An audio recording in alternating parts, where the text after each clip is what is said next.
Time for the 49ers Rush Podcast. All right, we are finally in the top 20 of the 49ers roster countdown. Hopefully you've enjoyed this journey through this incredible roster that's been assembled, and hopefully you're coming across a little bit thankful. Imagine doing a 90-man roster countdown back in 2017. It's different. The 49ers have built something pretty special as far as the roster goes. And we've got somebody special this year. Second-year player Elijah Mitchell, who came in. It didn't take him long to establish dominance, despite being the last pick for the 49ers in the 2021 draft. Just absolute stud, stepped in week one and never relinquished the rights of running back one. And I don't think he's going to for a while. I think this is going to be at least through his rookie deal, which we got 3 years left. He's going to be the guy. And it was incredible. You know, Elijah Mitchell came out to our 49ers Rush road trip draft party in Vegas. It was incredible meeting him. Such a cool kid, man. I don't say kid. He's 24. He's got 2 kids of his own. He's a grown man and big. You can tell he added some weight this year. Now, he's jersey number 25, 5'10", 200 pounds. Entering his second season. So we're going to be going over stat projections. I'm going to show you some highlights, some game film. We're going to look back to what he did in high school, what he did in college, what he did last year for the 49ers. But most importantly, what do we expect for him in 2022? That's the whole point of this countdown, right? So we got a lot in store for you today. And man, he's fun because he played at Erath High School. That's in Louisiana, South Central Louisiana. Whenever I say south, go south further. It's actually further south than New Orleans. So it's in the center of the state, but it's south of Lafayette. Like you got like one road, then you're in the Gulf. Great food down there, by the way. He was kind of raised on a farm. You know, his high school football coach, Billy Napier, the Louisiana college coach, said, quote, he'll show up at the complex in jeans and boots on.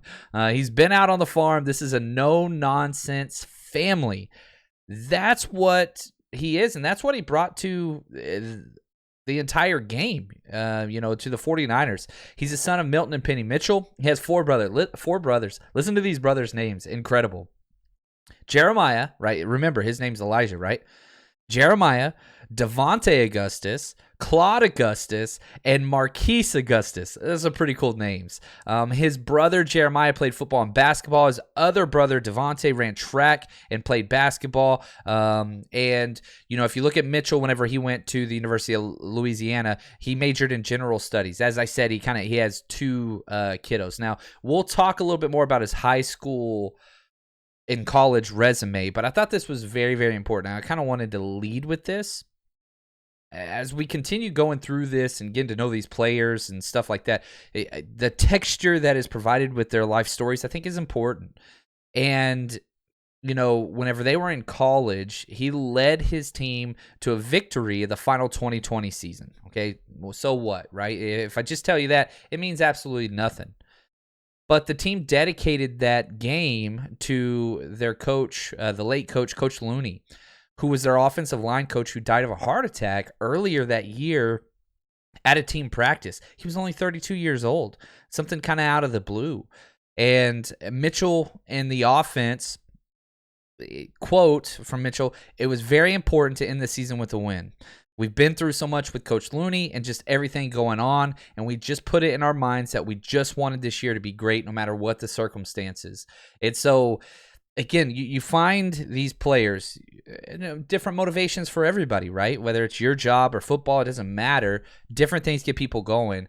This is somebody that's an empathetic player that has a lot to play for, right? He's got a family of his own, providing for that, which is important. And remember, this was a 6th-round draft pick. We'll go through the draft profile, but this dude's not making millions and millions of dollars yet. So he's playing for that second deal.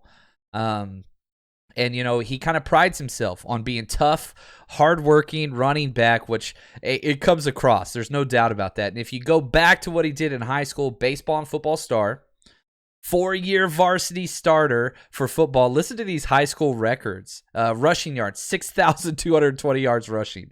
Yards from scrimmage, 6,500. Touchdowns. He scored 90 touchdowns in high school. His cousin, Brandon Mitchell, was a second-round pick in the NFL, number 59 overall in 1997 by the Patriots, and won a Super Bowl with them in 2002. So, yeah, there's a lot here. There's a lot here. And, he goes to Louisiana.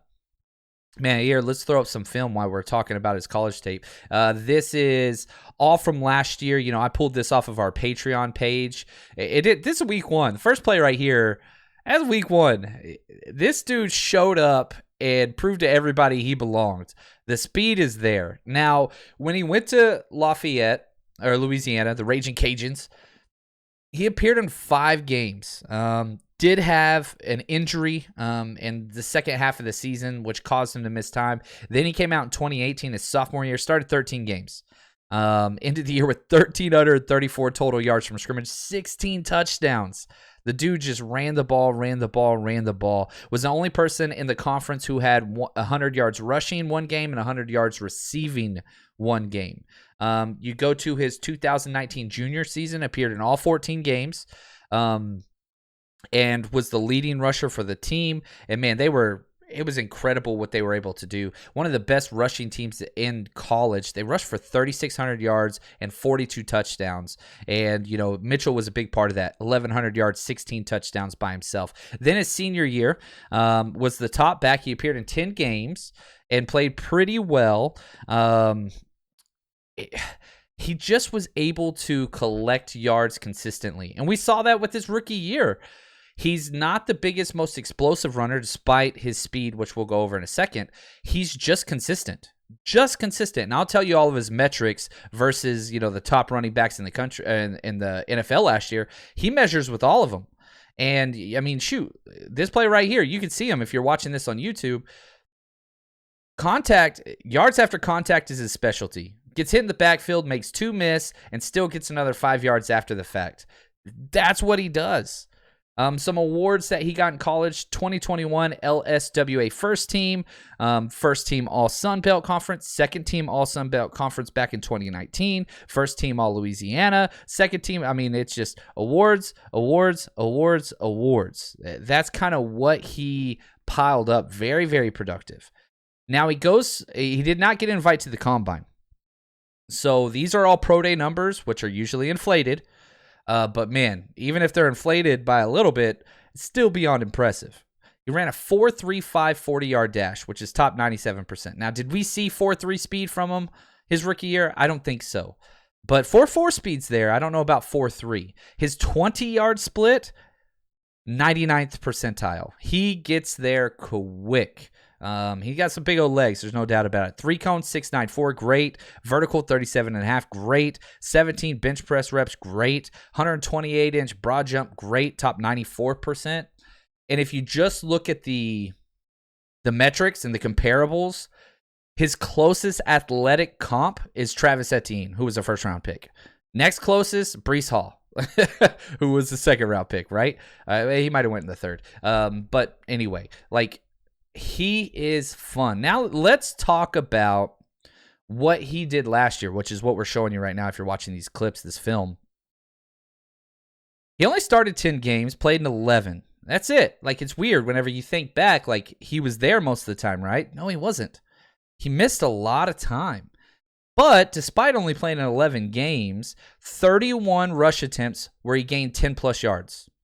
Led all rookie running backs more than Najee Harris and was 5th in the entire NFL. The only people that had more 10-plus yard carries than him, Jonathan Taylor, Nick Chubb, Dalvin Cook, and Joe Mixon. This dude played 11 games as a rookie and is already there. 42 missed tackles forced, 11th best in the NFL. 901 yards after contact. Again, put that into perspective. Najee Harris had 944 yards after contact, but had 50 extra carries. If you look at Elijah Mitchell, 3.44 yards after contact per carry. If you just got 3.44, that's not bad. So this tells you, man, if you block and get him anything, you're getting your 4 yards to carry, which is all you want, right? Because that's what Shanahan wants. I'm going to block it for you. You get me a little extra. That's what he wants. Now, did the big plays pop off? Did he get a lot of 50-yard, 60-yard touchdowns? No, he didn't. That's not his game, but he's a chain mover. 57 first downs gained, 7th best in the NFL. And again, keep in mind, only played in 11 games. It's unbelievable what he was able to accomplish. Now, if we look at what's the best case scenario, okay, for Elijah Mitchell in 2022, he's the running back one to start. There's no doubt about it. The 49ers have had a different running back lead them in rushing every year under Kyle Shanahan. Not this year. Not this year. It's going to be the Elijah Mitchell show. They want that 1-2 punch, right? That's why they drafted TDP. Whether, Trey Sermon shows up, which he's looked good, or whether Jeff Wilson takes a huge stride, or Hasty, or Jordan Mason, or something. Don't matter. None of that matters. One is defined for the first time in a long time. That's Elijah Mitchell. It's Elijah Mitchell's show. Now, keep in mind, only 11 games last year, which is important. Listen to this stat line for 2021, last year. 207 carries, 963 rush yards, 4.7 yards per carry. That's probably the most important. 5 touchdowns. Receiving, 19 receptions on 20 targets. He's a reliable receiver. They don't use him too much there. I think he's too valuable in the running game, so they try to preserve him a little bit. Had 137 yards receiving and 1 touchdown. Remember that awesome swing pass from Trey Lance for that touchdown? That was awesome. I think it was against the Texans. Now, my projections. What do I see Elijah Mitchell doing moving forward? It's easy to say he's going to be a good year. It's easy to say he's going to be the running back one. That's easy. You got to break out this calculator, do some projections, and put in some numbers. All right, so what do I have Elijah Mitchell accomplishing for the 2022 49ers? 256 carries. I've got a big uptick. Not necessarily in carries per game. I just think he's going to play more games. 1,203 yards, still keeping that 4.7 yards per carry average, and 9 touchdowns. 1,200 yards rushing, 9 rushing touchdowns. I think that's possible. Now, the one caveat I had whenever I was making this, how soon can Ty Davis Price win that number 2 running back role? Because if he does win that, I think TDP will be very, very prominent in the red zone, which could hurt Elijah Mitchell's touchdowns, because that's TDP special. He's a touchdown guy. That's just, he's short yardage touchdown. Elijah Mitchell a little more between the 20s, and then, 3rd and short goal line, TDP, get that extra weight in there. He's bringing an extra 25 pounds compared to Elijah Mitchell. I think that will be impactful there. So the one stat where I was like, not quite sure is rushing touchdowns. I have him at 9. That number could be 6 or 7. I wouldn't be shocked at all. Receiving projection. I got him getting 28 targets, not too many more. 22 catches, so lowering that drop, the catch rate, which was like off the charts last year, for 193 yards receiving and 2 touchdowns. He's going to eclipse that 1,000-yard mark. The only thing stopping him right now is health. Can that interior offensive line do well blocking? I'm not too concerned about that. I'm concerned about them pass blocking, not run blocking. They're made in this zone system. So I'm not worried about Aaron Banks, not worried about Jake Brindle, not worried about any of those backups if they step in there. Not a concern. Run blocking. Pass blocking is where the concern is. I love Elijah Mitchell. He is going to be fun. Incredible dude. And, whenever he came out to the draft party, everybody talked about just how nice of a guy he was. Just down to earth, legit, good dude. All the, families that were there and the kids, he was incredible. So want to say thank you to him, all that he's helped with the 49ers Rush Road Trip and all those things. Excited for this guy. Number 20. Shout out to Anthony and Josh, the executive producers of this series. And man, we're just going to keep counting them down.